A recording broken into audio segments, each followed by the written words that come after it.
Praise the lord. దేవునికి స్తోత్రములు. హల్లెలూయా, హల్లెలూయా. మంచిది ప్రియులారా. మరి ఈరోజు మన చర్చి 10వ చర్చి యానివర్సరీ, అంటే నూతన చర్చిని ప్రతిష్ఠించి 10 సంవత్సరాలు అయింది.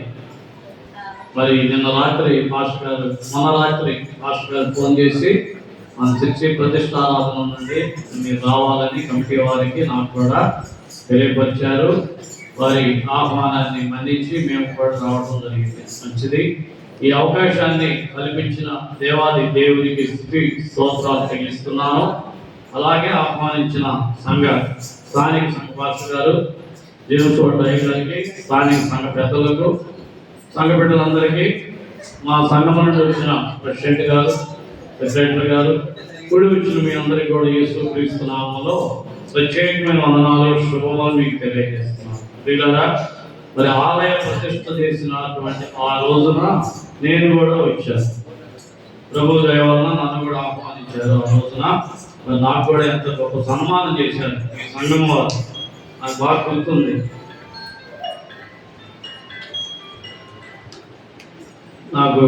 గుర్తుంది. మరి అలాగా మంచి ఆలయాన్ని రీతిగా నిర్మాణం చేసి 10 సంవత్సరాలు అయిన కారణాన దేవునికి స్తుతి స్తోత్రాలు చెల్లిస్తూ ఉన్నాను. అందుగా ప్రియులారా, మనము దేవుని వాక్యాన్ని చదువుతున్నాం. మరి ఈ దినాన చర్చి ఆలయ ప్రతిష్టారాధన పురస్కరించుకొని మీకు 4 విషయాలు చెప్తాను. ఒక అరగంట చెప్తాను. 4 విషయాల్లో అరగంటలో చెప్తాను. ఈ చర్చి ప్రతిష్టారాధన అనే అంశం మీద 4 విషయాలు చెప్తాను. ఒకటి ఏంటంటే, వస్తువులు దేవునికి ప్రతిష్ఠించుతారు. మొట్టమొదటి విషయం ఏంటి? వస్తువులు దేవునికి ప్రతిష్ఠించుతారు. రెండవది ఏంటంటే, ప్రియులారా, ఆలయమును దేవునికి ప్రతిష్ఠించుతారు. రెండవది ఏంటిది? వెరీ గుడ్, బాగా చెప్తున్నారు. మూడవది ఏంటంటే, మనుషులు కూడా దేవునికి ప్రతిష్ఠించుతారు. మూడవది ఏంటిది? వెరీ గుడ్, బాగా వింటున్నారు. నాలుగవది ఏంటంటే ప్రియులారా, మన ఆత్మలను దేవునికి ప్రతిష్ఠించాలి. నాలుగవది ఏంటిది? అది వెరీ గుడ్. మొట్టమొదటిది ఏంటిది? వస్తువులు దేవునికి ప్రతిష్ఠించాలా. రెండవది ఆలయమును దేవునికి ప్రతిష్ఠించాలా. మూడవది మనుషులు దేవునికి ప్రతిష్ఠించాలి. నాలుగవది ఆత్మలను కూడా దేవునికి ప్రతిష్ఠించాలి. ఈ 4 విషయాలు చెప్పి ముగిస్తాను. క్లుప్తంగా చూడండి. నిర్గమాకాండం 40వ అధ్యాయము 9 నుండి చదవండి ప్రియులారా. నిర్గమాకాండం 40వ అధ్యాయము 9వ వచనం నుండి. మరియు అభిషేక తైలమును తీసుకొని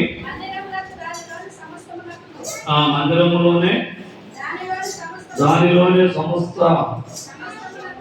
సమస్తములను అభిషేకం చేసి దానిని దాని ఉపకరణాలన్నింటినీ ప్రతిష్ఠించవలెను. దాని ఉపకరణములన్నింటినీ, ఆలయంలో ఉన్నటువంటి ఉపకరణాలన్నీ ప్రతిష్ఠించాలి. అమ్మా వినాలి, మీరు వినాలి. మీరు ఇట్టేనే నేను చెప్పేది, నా వైపే చూడాలి, వినాలి. సరిగ్గా కూర్చోవాలి. భాష మీరు కూడా సరిగ్గా కూర్చోవాలండి. డిజార్డర్లో కూర్చుంటే నా వాక్యం చెప్తుంది కదా. ఆటలో కూర్చోవాలి, ఎవరైనా ఆటలో కూర్చోవాలి ఆలయంలో. మా వినాలి, నేను ముగిస్తాను. వీళ్ళ మొట్టమొదటిది దేవుని ఆలయంలో ఏమంటున్నాడు చదవండి. 40వ నిర్గమాకాండం 49వ వచనం. దానిలోనే సమస్తమునకును అభిషేకం చేసి దానిని దాని ఉపకరణములన్నింటినీ దాని ఉపకరణములన్నింటినీ ప్రతిష్ఠ చేయవలెను. కొంచెం బయట తీసుకెళ్ళాలి. ఆలయంలోనే వస్తువులన్నింటినీ కూడా దేవునికి ప్రతిష్ఠ చేయాలి. కొంతమంది వస్తువులు దేవునికి ఇస్తుంటారు. ఒక ఆయన దర్వాజా ఇస్తుంటాడు, ఒక్కొక్కళ్ళు ఒక మైక్ సెట్ ఇస్తూ ఉంటారు. బయటికి వెళ్ళాల్సిందన్నమాట, ఎందుకంటే డిస్టర్బ్ అవుతుంటే వాటిని చెప్పలేము కాబట్టి. ఈ రీతిగా కొన్ని వస్తువులు ఆలయాన్ని ప్రతిష్ఠిస్తూ ఉంటారు. మైక్ సెట్ ఇచ్చేవాళ్ళు ఉంటారు, యాంప్లిఫైర్ ఇచ్చేవాళ్ళు ఉంటారు, దర్వాజా ఇచ్చేవాళ్ళు ఉంటారు. ఇలా కట్టి కనబడే పుల్పిట్, ఇలాంటి పుల్పిట్ని చేయించి ఇచ్చేవాళ్ళు ఉంటారు. వస్తువులను దేవునికి ప్రతిష్ఠిస్తూ ఉంటారు. నేను కూడా ఒక వస్తువు ఇచ్చానండి అనేవాడు చేతులు ఎత్తండి. నేను కూడా ఆలయానికి ఒక వస్తువు ఇచ్చాను అనేవాడు చేతులు ఎత్తండి. ఏమండి, మీరు ఏ వస్తువు లేదు ఆలయానికి? మరి ఇచ్చే చేతులు ఎత్తండి. నేను కూడా చిన్న వస్తువు అయినా ఇచ్చాను ఆలయానికి, ఈ డబ్బా నేను ఇచ్చిందే అనేవాడు చేతులు ఎత్తండి. Very good. ఒక్కళ్ళు ఇచ్చారు, ఇక్కడి నుంచి మీరు ఏదో ఒక వస్తువు ఇవ్వండి, ఇచ్చి చెప్పాలి దేవునికి, ప్రభా ఇదిగో ఈ వాల్ క్యాప్ నేనే ప్రతిష్ఠించాను, అదిగో ఆ బాక్స్ నేనే ఇచ్చాను. జనానికి చెప్పాల్సిన పర్లేదు, దేవునికి తెలియాలి. కాబట్టి ప్రతి ఒక్క వ్యక్తి ఆలయానికి కొన్ని వస్తువులు బహుకరించాలి. నీ వస్తువు ఆలయంలో ఉండాలి. ప్రభు రేపు నిన్ను అడుగుతాడు. ఇప్పుడు నేను అడిగాను, మీరు ఏ వస్తువులు ఇచ్చారు? చేతులు ఎత్తండి. ఒక్కళ్ళు ఇచ్చారు. రేపు పరలోకంలో అడుగుతాడు, ఏమి ఇస్తారు? అప్పుడు మీరు అంటారు, మాస్టర్ గారు వస్తువులు ఇవ్వమని మాకు చెప్పలేదండి. మరి రోజు అన్నం నేను మనం చెప్పాడు మాస్టర్ గారు? చెప్పాడండి. మీరే తింటున్నారుగా, ఇది కూడా అంతే. కాబట్టి దేవునికి వస్తువులను మనం ఇస్తూ వాటిని సేవకి ప్రతిష్ఠించాలి. ప్రతిష్ఠించడం అంటే ఏంటంటే ఆ దేవుని పని కొరకే దానిని వాడాలి, సొంతానికి వాడుకోకూడదు. ఒక ఫ్యాన్, స్టాండ్ ఫ్యాన్ ఇచ్చామండి, చర్చిలో పెట్టారు, దాని దేశమే మన ఇంట్లో పెట్టుకోవాలి. మళ్ళీ కరెంట్ పోయిందంటే అందుకే 2 రోజులు ఫ్యాన్ పెట్టుకున్నారు, మళ్ళా ఇచ్చారని ఇవ్వకూడదు.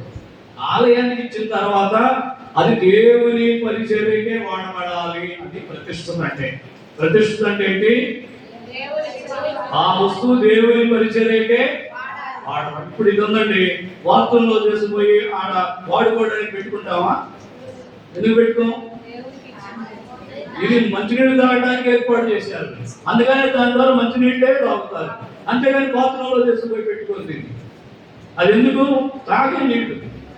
అంటే ఎక్కడ ఉండవలసిన వస్తువులు అక్కడే. అది ఆలయానికి కూడా వస్తువులు ఇవ్వాలి. ఇస్తే అవి దేవుని సేవకే వాడబడాలి. అంటే వస్తువులు ఇవ్వడం అనేది అందరూ ఇస్తుంటారు. కొంతమంది ఫ్యామిలీ ఇస్తుంటారు, పేర్లు వస్తూ ఉంటారు దాని మీద. మరి కొంతమంది ఇలాంటి రిపీట్ చేయించారు, ఇలాగ కొంతమంది చేయిస్తుంటారు, మంచిదే. కానీ వస్తువులను దేవునికి వాళ్ళు ప్రతిష్ఠించారు. ఇక్కడ కూడా అంటున్నాడు చూడండి, నిర్మాకాండం 40వ అధ్యాయం 9వ వచనం, మరియు నీవు అభిషేక తైలమును తీసుకొని మందిరములను దానిలోని సమస్తములను అభిషేకం చేసి దానిని దాని ఉపకరణములన్నింటినీ ప్రతిష్ఠించవలెను. అంటే అభిషేకం చేసి, అంటే వాటిని శుభ్రముగా పరిశుద్ధపరిచి ఆలయంలో దేవుని సేవకి అవి ఇవ్వాలి. ఇంకా దేవుని సేవలోనే వాడబడాలి. అంటే ప్రత్యేకించాలి, ఇది ప్రభు పని కొరకే ఈ వస్తువు. కాబట్టి పిల్లరా, వస్తువులను దేవునికి ప్రతిష్ఠ, ఒక వస్తువైన ప్రతిష్ఠించు దేవునికి. ఒక ఆలయంలో నీ వంతు ఒక వస్తువు ఇవ్వాలి. చాలా మంది మేము చూస్తూ ఉంటాం. నిన్ననే మా చర్చిలో మరి 15,000 రూపాయలు వాల్యూస్ కలిగినటువంటి వాటర్ ఫిల్టర్ ఇచ్చారు, స్టీల్ వాటర్ ఫిల్టర్ ఇచ్చారు, 15,000 రూపాయలు. దాన్ని నిన్నే ప్రతిష్ఠించి ప్రార్థన చేశాం. ఇంకా అది ఆలయ పని కొరకే ఉంటుంది. అది ఎవరింటికి తీసుకువెళ్ళకూడదు, ఎవరింట్లో అది పెట్టుకోకూడదు, అది దేవునికి ప్రతిష్ఠించాలి. కాబట్టి మొట్టమొదటి విషయము వస్తువులను దేవునికి ప్రతిష్ఠించాలి. అలాంటి సాంప్రదాయం మనం కూడా నేర్చుకోవాలి.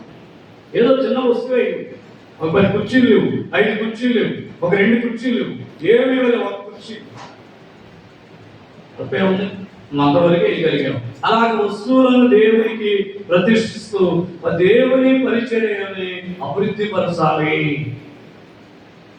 ఇక రెండో విషయం ఏంటంటే పిల్లరా, ఆలయమును ప్రతిష్ఠ. అనేక వస్తువులు తీసుకొచ్చి ఈ ఆలయాన్ని కట్టారు. అవును కదండి, ఒక వస్తువుతో అయిందా ఆలయం? ఒక సిమెంట్ కట్టుతో అయిందా? ఒక ఇనుప వస్తువు అయిందా? అనేకమైన ఇనుప వస్తువులు, అనేకమైన సిమెంట్ కట్టలు, అనేక బస్తాల కంకరు తీసుకొచ్చి అనేకమైన వస్తువులు పెట్టి ఆలయాన్ని నిర్మాణం చేశారు. ఆలయాన్ని దేవునికి ప్రతిష్ఠించారు. అంటే ఒకటే, వస్తువులు దేవునికి ప్రతిష్ఠించాలి, ప్రతిష్ఠించారు మీరు కొంతమంది, మంచి విషయం. రెండవది, ఆలయం కూడా దేవునికి, ఆలయం ఆరాధనే జరగాలి ఆలయంలో. మళ్ళీ ఆలయంలో ఏంటంటే మన సొంతానికి వాడుకోకూడదు. ఎండాకాలం అంటే ఫ్యాన్లు లేవు, చర్చిలో ఫ్యాన్ పని మంచం వేసుకుని అనకూడదు. ఒక ఊరు వెళ్ళాను, ఫ్యాన్ కింద వాచ్ వేసుకొని పండుకున్నాడు ఒక ఆయన చర్చిలు. ఇదేంట ఎలా పండుకున్నారంటే, బయట ఫ్యాన్ లేదండి మా ఇంట్లో, ఎండాకాలం ఉక్కపోతుందండి, అందుకని చర్చిలో ఫ్యాన్ ఉంది, ఒక్క ఫ్యాన్ ఉంటుంది చర్చిలో కూడా, ఆ ఒక్క ఫ్యాన్ కింద ఆయన మంచం వేసుకున్నాడు. మనం ఏమంటాం మీ పిల్లలు, కానీ పిల్లలమైన లోపం అర్థమైంది. ఏ లోపం అర్థమైంది? ఆలయంలో మంచం వేసుకోవడం పండుకోవడం ఏంటి అనే లోపం అర్థమైంది. నాకు మాత్రం అర్థమైంది. కానీ ఆయన అడగడానికి వీలుగా పెద్ద మనిషి ఆయన, నేనేమో చిన్నమ్మ ఆయన, అందుకని ఆయన అడగలేదు. కానీ అది మర్యాద కాదు, అది పద్ధతి కాదు. ఒక ఆలయాన్ని దేవుని సేవకు ప్రతిష్ఠించినప్పుడు ఆలయంలో దైవికమైన ఆరాధనలే జరగాలి. ఇంకో ఊరు వెళ్ళాను, ఆ ఊరు వెళితే ఆలయం ఓపెన్ చేయాలి. నేను ఏ ఊరికి పోయినా చర్చిని చూస్తుంటాను, లోపల పోయి కూడా చూస్తాను. పులిపీట ఎలా ఉంది, బ్యాగ్ ఏం బొమ్మ పెట్టారు, బాగుందా లేదా, కవర్ ఉందా లేదా అని చూస్తూ ఉంటాను. ఆ ఊరు పోతే అక్కడ చర్చిలో అన్ని మిషన్స్ పెట్టారు, వరుసగా మిషన్లు కుట్టుకునే మిషన్లు పెట్టారు. ఇదేంటంటే చర్చి నుండి మిషన్లు ఉన్నాయంటే మిషన్ ట్రైనింగ్ ఇస్తున్నామండి లేడీస్కి, అందుకని చర్చిలో ఈ మిషన్లు పెట్టుకున్నామండి అన్నాడు పాస్టర్ గారు అన్నాడు. ఈ మాట మరి ఆరాధన ఎక్కడ జరుపుతారంటే మొత్తం మిషన్లు ఆరాధన అంటే పెడితే పెడతారు, లేకపోతే లేదు. ఆదివారం ఒక అరగంట ఏమో చర్చి ముందు పెట్టుకుంటారు, వదిలేస్తారు. అంటే ఆలయాన్ని దేనికి ఉపయోగిస్తున్నారు? 10 మందికి మేలు జరిగే పనే. మిషన్ ట్రైనింగ్ ఇవ్వడం 10 మందికి మేలే, తప్పు పనేం కాదు. అది కుటుంబాలు బాగుపడతాయి. కానీ ఆలయాన్ని వాడుకుంటే ఎలా? మరి ఆలయం వాడుకుంటే ఆరాధన ఎక్కడ జరగాలి? దేవుని ఆరాధన ఎక్కడ జరగాలి? అది కాబట్టి ప్రియులారా జ్ఞాపకం చేసుకోవాలి, ఆలయంలో దైవికమైన ఆరాధనలే జరగాలి. ఆలయాన్ని నిర్మాణం చేశాం, అది దేవుని వరకే చేశాం, దేవుని పరిచర్య వరకే చేశాం, దేవుని పనే జరగాలి. ఒక్కొక్కళ్ళు చూస్తుంటాం, ఒక ఊళ్ళో చర్చికి పోయాం, ఇక్కడే పులిపీట మీద కూర్చున్నా, నన్ను కూడా కూర్చోబెట్టారు. పాస్టర్ గారు ఆయన చొక్కా తీసి 2 స్టాండింగ్ తగిలించాడు, ఆయన అంగి తీసి ఆడ తగిలించాడు. అంటే ఎక్కడ తగిలేదు మేనస్ కూడా లేవు. పులిపీట మీద ఉన్నప్పుడు హోలీ ప్లేస్ లో కూర్చున్నప్పుడు నీ చొక్కా తీసుకొచ్చి అలాంటి స్టాండింగ్ తగిలిస్తే మనం చెప్పామనుకో తప్పేందండి అంటాడు. మన చేతి ఏమంటాడు? తప్పేంటండి. తప్పేందుకు కాదు, ఆలయంలో నీ షర్ట్లు బన్నీలు డైర్లన్నీ ఆరేస్తావా? కాబట్టి పిల్లరా, రెండవది ఆలయాన్ని పరిశుభ్రంగా ఉంచాలి. ఆలయాన్ని ప్రతిష్ఠించడం అంటే ఏంటి? దేవుని కొరకే అది ఉండాలి. అది ప్రతిష్ఠిత అంటే. ప్రతిష్ఠిత అనే మాటకి ఇంగ్లీష్ లో ఏమంటుందంటే డెడికేషన్ అని ఉంటుంది. డెడికేషన్ అంటే హోలీనెస్ అని అర్థం. హోలీనెస్ అంటే దేవుని కొరకే పవిత్రంగా ఉంచాలి. అన్నిటికీ వాడుకొని మళ్ళీ ఆలయంలో నుంచి వాడకూడదు. ఒక వస్తువు ఉందంటే అన్ని పనులకు వాడుకుంటావు, మళ్ళీ తెచ్చి ఆలయంలో పెట్టి ఆలయ పనులు కూడా వాడతావు. కరెక్ట్ కాదు. అది ఆలయంలో వస్తువు ఆలయానికి వాడాలి, ఇంట్లో వస్తువు అయితే ఇంట్లో వాడుకో. కాబట్టి రెండవది, దేవుని ఆలయం మొదటి వస్తువులను ప్రతిష్ఠ చేశాం, అవి పరిశుద్ధంగా ఉండాలి. మనం కూడా దేవుని కొన్ని వస్తువులు ఇచ్చి దేవుని ఆరాధించాలి. వస్తువులు ఇవ్వటం ఒక ఆరాధన, మా పాటలు పాడటం ఒక ఆరాధన, ప్రార్థన చేయటం ఒక ఆరాధన, స్తుతి చేయటం ఒక ఆరాధన, వస్తువులు ఇవ్వటం ఒక ఆరాధన, కానుకలు ఇవ్వటం ఒక ఆరాధన. ఆరాధన రకరకాలుగా ఉంటుంది, ఒకే కోణంలో ఆరాధన ఉంటుంది. కాబట్టి ఒక మొట్టమొదటి విషయం మీకు ఏం చెప్పాను? వస్తువులు దేవునికి మనము ప్రతిష్ఠ. ఒక వస్తువుని తెచ్చి 2 కుర్చీలు తెచ్చి, నీ పేరు ఉండాలి దేవుని ఆలయంలో. పేరంటే దాని పేరు కాదు, దేవుని సన్నిధిలో నీ పేరు ఉండాలి. ఈ బిడ్డ కూడా ఈ వస్తువు ఇచ్చింది, ఈ బిడ్డ కూడా ఈ వస్తువును బహుకరించింది. దేవుని యొక్క జీవ కవడిలో నీ వస్తువుల పేరు రాయబడతాయి. వాటిని బట్టి నీకు బహుమానాలు ఇస్తాడు. కాబట్టి ప్రియులారా, రెండవది ఆలయం అనేది ప్రతిష్ఠ చేయాలి. మూడవది ఏంటంటే ప్రియులారా, మనుషులు కూడా దేవుని సేవకి ప్రతిష్ఠించాలి. మీ ఇంట్లో 4 పిల్లలు కలిగారు, ఒక బిడ్డను దేవుని సేవకి ఇవ్వు. చూడండి, మనము సమూయేలు రాసినటువంటి మొదటి గ్రంథం 1వ అధ్యాయం 28వ వచనం చూడండి. సమూయేలు మొదటి గ్రంథం 1వ అధ్యాయం 28వ వచనం. కాబట్టి నేను ఆ బిడ్డను దేవునికి ప్రతిష్ఠించుతున్నాను, తాను బ్రతుకు దినములన్నిటిను వాడు యెహోవాకు ప్రతిష్ఠితుడని చెప్పాను. అప్పుడు వాడు యెహోవాకు అక్కడనే బ్రతికెను. ఆమె అన్న దేవునికి ప్రార్థించింది, ప్రభువా నాకు సంతానం లేదు, నా తోటి ఇంకో భార్య ఉన్నాయండి, ఆమెకేమో పెరిగిన సంతానం కలిగింది, అన్నకి కలగలేదు. అయ్యా నేను అవమానం పడుతున్నాను, నేను ఎదురులో నింద వేస్తున్నాను, మరి నా ప్రార్థన ఆలకించి నాకు కుమారుడిని దయచేస్తే ఆ బిడ్డను నీ సేవకే సమర్పిస్తాను అని మొక్కుకుంది. మగ బిడ్డను నాకు దయచేయి, ఆ బిడ్డను నీ సేవకు సమర్పిస్తానని చెప్పి దేవుడు అలాగే ఇచ్చాడు. ఆ బిడ్డను ఆలయంలోనికి తీసుకొచ్చి దేవునికి ప్రతిష్ఠించింది.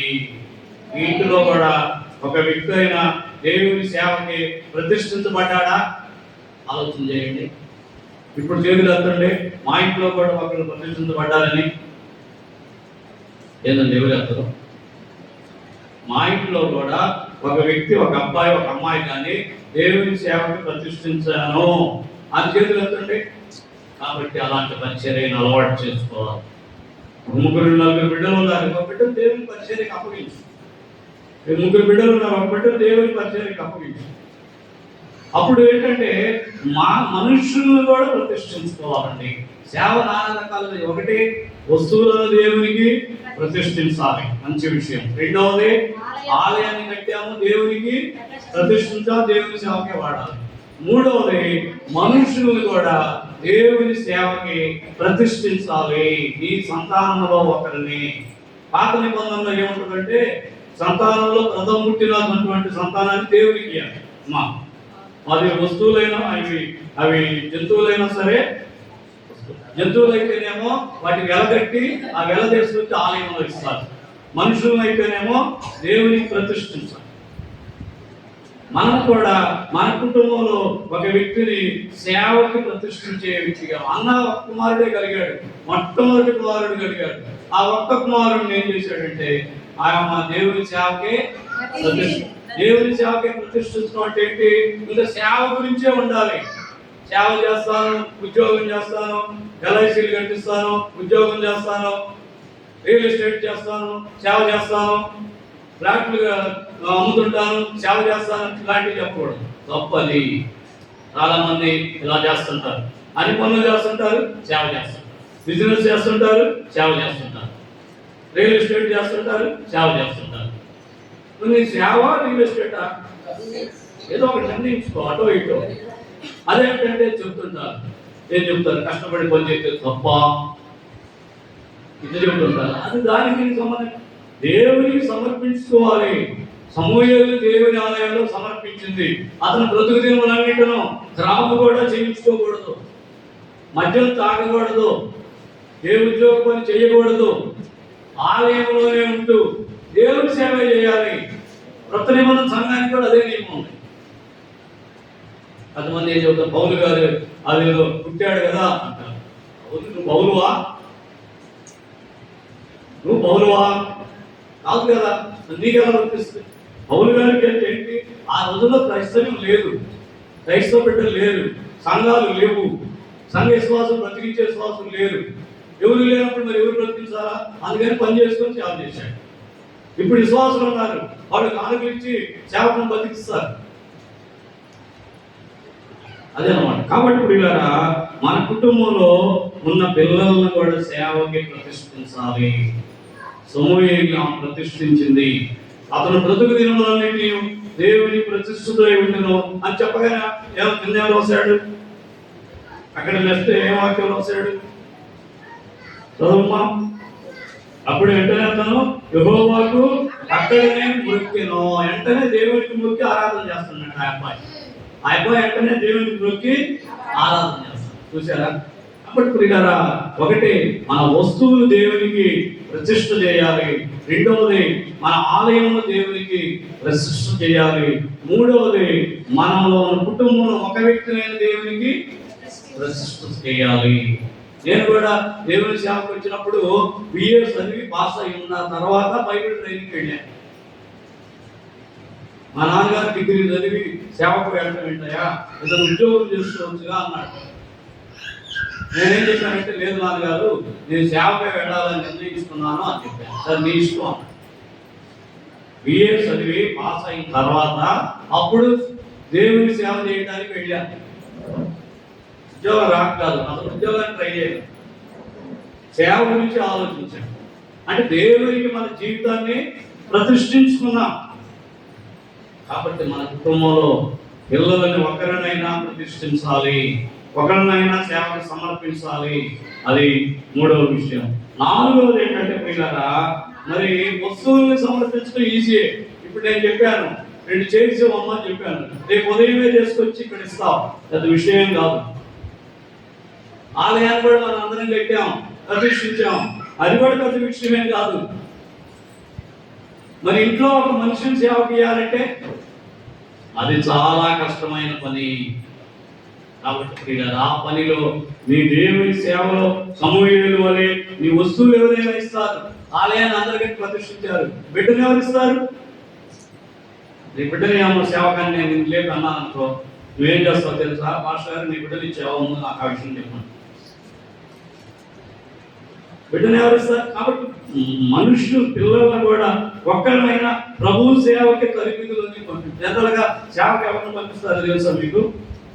గుంటోడు 10వ తరగతి తప్పినోడు వాళ్ళు పంపిస్తుంటారు. కావాలంటే మీరు పరీక్ష చేసుకుని సమాజం. మరి కొంతమంది నేను మాస్టర్ గారిని కాబట్టి మా అబ్బాయి మాస్టర్ గారిని చేస్తాను, అలా కొంతమంది పంపిస్తుంటారు. ఏదో తక్కువైన సేవకు పంపిస్తుంటారు, అన్ని బాగుంటే పంపించారు, ఉద్యోగం చేయమంటారు. అలా కాకుండా మన కుటుంబంలో ఒక వ్యక్తినైనా దేవుని సేవకి ప్రతిష్ఠించే అంత సమర్పణలోనికి మనం రావాలి. సమూహంలాగా సమర్పించింది. అందుకని పెద్ద అయినాక ఏమయ్యాడు? ఆయన దేశవంతుడికి ప్రవక్త అయ్యాడు, దేశవంతుడికి యాజకుడు అయ్యాడు, 2 రాజులను ఆయన అభిషేకం చేశాడు, దేశవంతుడికి న్యాయాధిపతి అయ్యాడు. ఆయన న్యాయాధిపతి, జడ్జి, ఆయన ఒక మరి ప్రీస్ట్ యాజకుడు, ఆయన ఒక ప్రాఫెట్ ప్రవక్త, ఆయన కింగ్ మేకర్. 2 రాజులను ఆయన అభిషేకం చేశాడు.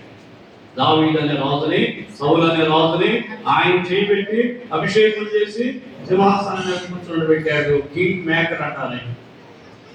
అంత గొప్ప బిడ్డలుగా ఎదగాలంటే మూడవది మన ఇంట్లో మనుషులను కూడా దేవునికి ప్రతిష్ఠించాలి. 4వది ఏంటంటే, సరే బిడ్డలు కూడా ఇచ్చారంటే మీరు చాలా మంచి వాటి ఇస్తారు.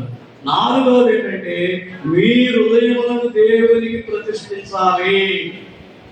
వస్తువులు ఎక్కడ పక్క కొనుక్కొచ్చావు, చేసాం, ఓకే దేవునికి స్తోత్రం. ఆలయం అందరం కలిసి కట్టాం, దేవునికి ఇచ్చేసాం, స్తోత్రం. సరే మాస్టర్ గారు చెప్పాడని మీ ఇంట్లో ఒక బిడ్డను కూడా ఎలాగో చేసాం, సేవకు పంపించాం, మాస్టర్ గారిని చేసాం, మంచిదే. 4వది ఏంటంటే మీ హృదయాలను దేవునికి ప్రతిష్ఠించాలి. వస్తువులను ఇచ్చావు, మంచిదే. ఆలయాన్ని ఇచ్చావు, మంచిదే. మీ సంతానాన్ని కూడా దేవునికి ఇచ్చావు, మంచిదే. 4వది ఏంటంటే మీ హృదయములను దేవునికి ప్రతిష్ఠించాలి. ప్రభువా ఇదిగో నా హృదయాన్ని కూడా నీకు ఇస్తున్నా అనేవారు. ఒక మిషన్ తీసుకొచ్చి పెడతారు. ఉదాహరణకి నా హృదయం కూడా నీకే ఇచ్చామని చెప్తే మిషన్ పెట్టి చూస్తారు, నీ హృదయం నీ దగ్గర ఉందా, ఎక్కడ ఉందా? మన దగ్గర ఉండాలి కదా మన హృదయం దేవునికి ఇవ్వాలంటే. మన హృదయాన్ని మన దగ్గర ఉంచి దేవునికి ఇవ్వాలి. అందుకే బైబిల్ ఏమంటుంది? నా కుమారుడా నీ హృదయము నాకిమ్ము. మన హృదయాన్ని దేవునికి ఇవ్వాలంటే ముందు మన దగ్గర ఉండాలి. కాబట్టి హృదయాన్ని ముందు మన దగ్గర ఉంచుకోవాలి, మొదటి విషయం. 2వది ఏం చేయాలి? అది దేవునికి ప్రతిష్ఠించాలి. చూడండి బైబిల్లో ఏమని రాయబడిందో. కొరింథీయులకు రాసిన మొదటి పత్రిక 3వ అధ్యాయం 16 చదవండి. కొరింథీయులకు రాసిన మొదటి పత్రిక 3వ అధ్యాయం 16వ వచనం. మీరు దేవుని ఆలయమై ఉన్నారనియో, దేవుని ఆత్మ మీలో నివసించుతున్నదనియో మీరు ఎరగరా? ఎవడైనాను దేవుని ఆలయంలో పాడు చేసిన యెడల. 4వది ఏంటంటే ప్రియులారా, మన హృదయాన్ని దేవునికి ప్రతిష్ఠించి మనమే ఒక ఆలయంగా మారాలి.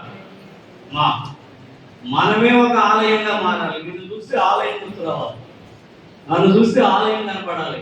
ఆ ఆలయంలో ప్రభు ఉంటారు. హృదయాలను ప్రతిష్ఠ చేయాలి. మన ఆంధ్రప్రదేశ్ కీర్తనలో ఒక పాట ఉంటుంది. ఏం పాట అంటే, ఆ పాటలో ప్రియులారా, మీ హృదయములను విరివిగా దేవునికి సమర్పించారు. ఏంటండి? ఓకే, అది కరెక్టేనండి. యెహోవా సన్నిధిని నీ స్తోత్రగానం అనే పాటలు. యెహోవా సన్నిధిని నీ స్తోత్రగానముతో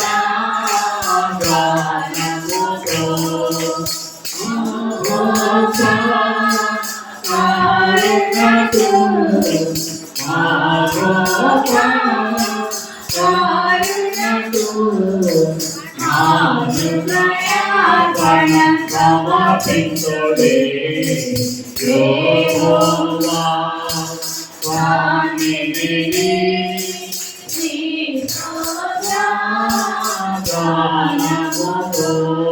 ఈ మాటలో విరివిగా హృదయములను సమర్పించుడే అని ఉంటుంది. పాట అది ఉందా పుస్తకం? అనేది దేవుడికి కాబట్టి వీళ్ళని విరివిగా కానుక సమర్పించడం లేదు, విరివిగా మీ హృదయములను, అది 4వది, మీ హృదయములను దేవునికి ప్రతిష్ఠ చేయాలి. ప్రభువా, ఇదిగో నా హృదయం నీకే ఇస్తున్నాను, నీ సేవలో వాడు. ఇదిగో నా దేహాన్ని నీకు ఇస్తున్నాను, నీ సేవలో ఉపయోగించు. మన జీవితం దేవునికి సమర్పించుకోవాలంటే ఈ 4వది జరగకుండా ఆ 3 జరిగిన ఉపయోగం లేదు. వస్తువులైతే ఇచ్చావు, నువ్వేమో మారలేదు. ఆలయాన్ని ప్రతిష్ఠించావు, నువ్వేమో మారలేదు. మీ ఇంట్లో ఒక మనిషిని కూడా దేవుని సేవకి ఇచ్చావు, నువ్వేమో మారలేదు. ఏం ఉపయోగం చెప్పండి? అంటే మొట్టమొదట 3 ఉపయోగ కారణం కావాలంటే ఏమై ఉండాలి? 4వది ఏమై ఉండాలి? నీ జీవితాన్ని దేవునికి ప్రతిష్ఠించినప్పుడే ఈ 3ంటికి జీవం వస్తుంది. వస్తువులు ఇచ్చినావు, మంచిదే. ఆలయాన్ని కట్టించావు, మంచిదే. మీ ఇంట్లో ఒక వ్యక్తిని సేవకిచ్చావు, మంచిదే. కానీ నీ హృదయం దేవునికి ఇచ్చావా? అది ఇవ్వకపోతే ఈ 3 కూడా నీ జీవితంలో వృధా అయినట్టే. అందుకే బైబిల్లో రాశాడు చూడండి, మీకా గ్రంథం 6వ అధ్యాయము 8వ వచనం నుంచి చదవండి. మీకా 6:8. ఓ మనుష్యుడా, ఏది ఉత్తమో అది నీకు తెలియజేయబడి ఉన్నది. న్యాయముగా నడుచుకొనుటయు, కనికరమును ప్రేమించుటయు, దేని మనసు కలిగి నీ దేవుని ఎదుట. ఒక్క నిమిషం ఆపుదాం. 6వ వచనం చదువుదాం. ఏమి తీసుకుని వచ్చి నేను యెహోవాను దర్శించును, ఏమి తీసుకుని వచ్చి మహోన్నతుడైన దేవుని సన్నిధి నమస్కారం చేతును, దహన బలులను, ఏడాది దూడలను అర్పించి దర్శించునా, వేల కొలది పొట్టేళ్లను, వేలాది విస్తారమైన తైలమును ఆయనకి సంతోషము కలుగజేయిన నా అతిక్రమమునకై నా దేశపుత్రుని నేను ఇస్తున్నా అని చెప్తున్నాను. నా పాప పరిహారములకై నా గర్భఫలము నేను ఇస్తున్నా. మనుష్యుడా, ఏది ఉత్తమో అది నీకు తెలియజేయబడి ఉన్నది. న్యాయముగా నడుచుకొనుటయు, కనికరమును ప్రేమించుటయు, దేని మనసు కలిగి నీ దేవుని ప్రవర్తించే కదా యెహోవా నిన్ను అడుగుతున్నాడు. ఆ మొదటి 3 అడిగాడు. ఏ మొదటి 3? ఒకటి, వస్తువులను దేవునికి ప్రతిష్ఠించావు, మంచి పని చేశావు. 2వది, ఆలయాన్ని దేవునికి ప్రతిష్ఠించావు, మంచి పని చేశావు. 3వది, మీ ఇంటిలో ఒక వ్యక్తిని కూడా దేవుని సేవకి పంపించావు, మంచి పని చేశావు. మరి 4వది, నీ హృదయమును దేవునికి ప్రతిష్ఠించావా?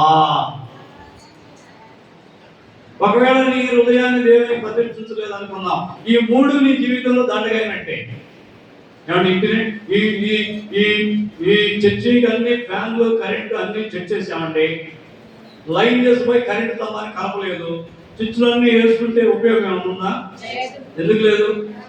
అన్ని లైట్లు పెట్టాం, బల్బులు పెట్టాం, ఫ్యాన్లు పెట్టాం కదా. ఈ స్విచ్లు, లైట్లు ఎప్పుడు ఉపయోగపడతాయి? మనం ఈ కనెక్షన్ చేసుకుపోయి కరెంటు స్తంభానికి కలిపినప్పుడే, కలపకపోతే. అలాగనే ఈ 3 రకాలైన వస్తువులు ఉపయోగపడాలంటే 4వది, నీ జీవితం దేవునికి ప్రతిష్ఠించాలి. చాలా మంది కొన్నింటికి ప్రతిష్ఠించారు అంటే మిమ్మల్ని విమర్శించాలని అనుకోవద్దు, లోకంలో జరుగుతుంది నేను చెప్తున్నాను. ఒక్కొక్కరు దీనికి ప్రతిష్ఠించుకున్నారు, టైం అయితే అక్కడికి వెళ్తారు. ఒక్కొక్కరు దీనికి ప్రతిష్ఠించుకున్నారు, టైం అయితే అక్కడికి వెళ్తారు. ఒక్కొక్క లోక సంబంధమైనటువంటి అలవాట్లన్నిటికీ ప్రతిష్ఠించుకుంటావు. దేవునికి ఎప్పుడు ప్రతిష్ఠించుకుంటావు? నీరు అందుకే నా కుమారుడా నీ హృదయమో నాకు మాట్లాడు. సమూయేలుని ప్రతిష్ఠించింది అన్న తన జీవితాన్ని కూడా దేవునికి సమర్పించుకొని ఆ బిడ్డను ప్రభువులో పెంచింది. కనుక ఇక్కడ అంటున్నాడు, వీళ్ళని ఏమి తీసుకొని వచ్చి దేవుని దర్శిస్తానంటే వేల కొలది విస్తారమైనటువంటి పొట్టేళ్లు కాదంట, మరి విస్తారమైన అందులో తైలమో కాదంట, జ్యేష్ఠ కుమారుడు కూడా కాదంట. మరి ఏంటంటే ఒకటి దేవుని ఎదుటలో న్యాయముగా నడుచుకోవాలి. అన్యాయంగా ప్రవర్తిస్తూ అరగంట ప్రార్థన చేసే ఉపయోగం లేదు. జీవితం అంతా అన్యాయం, గంటల గంటలు ప్రార్థన, ఏం ఉపయోగం? న్యాయముగా నడుచుకుంటూ ప్రార్థన చేయాలి, న్యాయముగా నడుచుకుంటూ భక్తి చేయాలి, న్యాయముగా నడుచుకుంటూ దేవుల్లో ఉండాలి. చేసేది అన్యాయం, ప్రార్థన ఏమో గంటల గంటలు, ఏంటి నీకు ఉపయోగం? కాబట్టి అందుకే ఇక్కడ న్యాయముగా నడుచుకోండి. రెండవది కనికరమును ప్రేమించుకో. అంటే ఏంటి? ఇతరుల పట్ల కనికరం కలిగి ఉండాలి. నువ్వు వెళ్తామంటే ఒక అమ్మాయి జారి పడింది, అడాలే అంతే జరగాలి అనకూడదు. నువ్వు లేపాలి అంటే అయ్యో పడిపోయిందా, ఏం చేయాలో పడిపోయింది, ఎందుకు పడిపోయింది, మనం అలా లేపకుండా పోయింది కాదు, దాన్ని పడాలి అంతే అని ఏదో ఒకటి అంటాం. కనికరం కలిగి ఉండాలి. మనం మన మానవ స్వభావంతో మనుషులను చూస్తున్నాం అనుకోండి, హ్యూమన్ సైకాలజీ ప్రకారం మన కళ్ళతో మనుషులను చూస్తే వాళ్ళలో తప్పులే మొదట కనపడతాయి. ఫస్ట్ కనపడేదే వాళ్ళలో మిస్టేక్. అది మన హ్యూమన్ సైకాలజీలో ఉంది. కానీ మనం మన కళ్ళతో ఎప్పుడు చూడకూడదు, జనాన్ని దేవుడి కళ్ళు అద్దాలు పెట్టుకుని చూడాలి. అప్పుడు అందరు మంచి చూడాలి కనపడుతుంటారు. మనం దేంతో చూడాలి? దేవుడి కళ్ళద్దాలు పెట్టుకుని మానవ వైపు చూడాలి. అలా కాకుండా మనం సొంత కళ్ళతో చూసాం, అందరూ పాపలు కానీ. అందుకే అంటారు ఎవరిండి చర్చికి వచ్చే నీతిమంతులు అనకూడదు, తప్పదు. వాళ్ళ నీతిని ఎంచడానికి ఎవరు వస్తుంది? ప్రభు వాళ్ళని ఎంత నీతిగా ఉంచాడు నీకేం తెలుసు?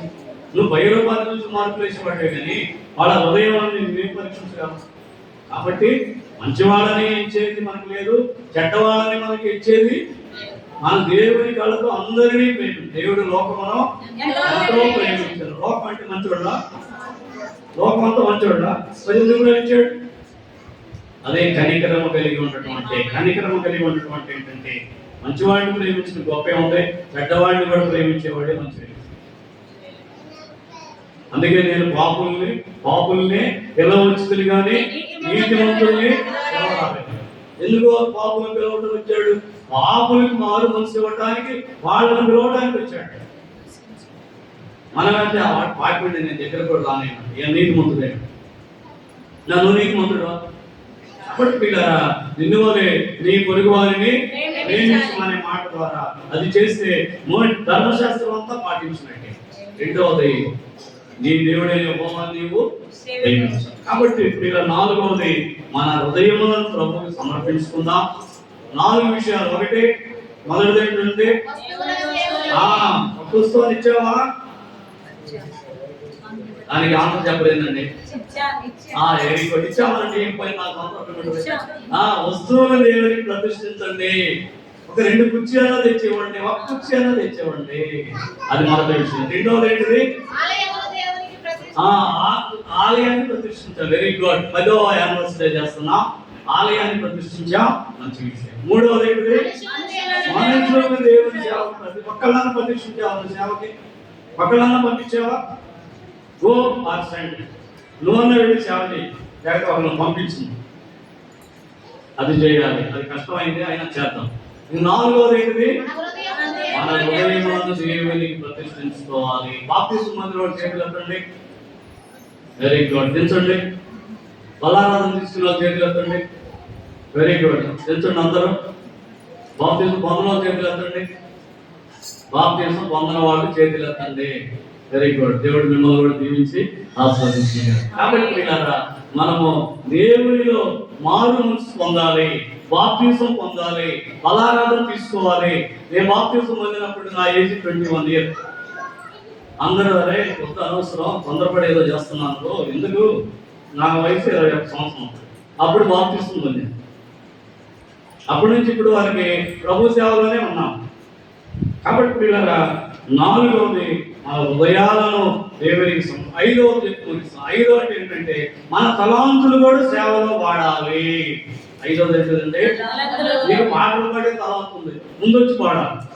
నీకు బైబిల్ చదివే తలాంత్ ఉంది, వచ్చి బైబిల్ చదవాలి. నువ్వు ఆలయం బాగా కడిగే తలాంత్ ఉంది, నువ్వు ఆలయాన్ని కడిగి శుభ్రం చేయాలి. నువ్వు 10 మంది చర్చికి పిలుచుకొని వచ్చే తలాంత్ ఉంది, నువ్వు పిలిస్తే వస్తారు. నీవు అయితే వాళ్ళు పిలుచుకొని రాదు. మనకి ఏ తలాంత్ ఉందో ఆ తలాంతుని సేవలో వాడాలి. నువ్వు ఒక పెద్దగా ఉంటున్నావా, మంచి అడ్మినిస్ట్రేషన్ చెయ్యి. నువ్వు కాపరిగా ఉంటున్నావా, సిన్సియర్గా పనిచేయి. ఒకరి డీకన్గా ఉంటున్నావా, అంటే పరిచారకులుగా ఉంటున్నావా, ఆలయం శుభ్రం బాగోదు చూస్తూ ఉంది. నీకు ఇవ్వడం చిన్నదే కావచ్చు, అందులోనే నమ్మకంగా ఉండాలి. నువ్వు ఈ కొంచెంలో నమ్మకంగా ఉంటేవి కనుక నిన్ను అనేక వాటి మీద అధికారిగా నియమిస్తున్నాను. బడా నమ్మకమైన మంచి నువ్వు ఈ కొంచెంలోనే నమ్మకంగా ఉన్నావు. తలాంత్ నీకు చిన్నదే కావచ్చు, కానీ దాంట్లో నువ్వు నమ్మకంగా ఉండాలి. నువ్వైనా నేనైనా ఎవరైనా. కాబట్టి మన తలాంతులు కూడా దేవునికి ప్రజెంట్ చేయాలి. మన తలాంతులు అంటే మనకున్న టాలెంట్స్, పాటలు పాడటం, వాక్యం చదవటం, 10 మందిని చర్చకి నడిపించగలగటం, దేవుని ఆలయంలో ఉండటం, దేవుని ఆలయంలో ఇతరులకు మంచి మాటలు చెప్పటం, ఇతరులను ప్రభువులోనికి నడిపించటం. నీకు ఏ తలాంతు ఉందో ప్రభువులో, ఆ తలాంతుని ప్రభువుకు వాడు. బైబిల్లో బెసలేలు అనే పేరున్నారా? బెసలేలు, అహోలియాబు అనే ఇద్దరు ఉంటారు. వాళ్ళు ప్రత్యక్ష గుడారంలో పనులన్నీ చేయడానికి దేవుడు వాళ్ళని వాడుకున్నాడు. ఎందుకంటే వాళ్ళు విచిత్రమైన పనులు చేయడాల్లో తిట్టలు, అందుకని దేవుడు వాళ్ళని పిలిచి అప్పగించాడు. కాబట్టి 5వది మన తలాంతులు కూడా దేవునికి సమర్పించి దేవుని మహిమపరుచుకుందాం.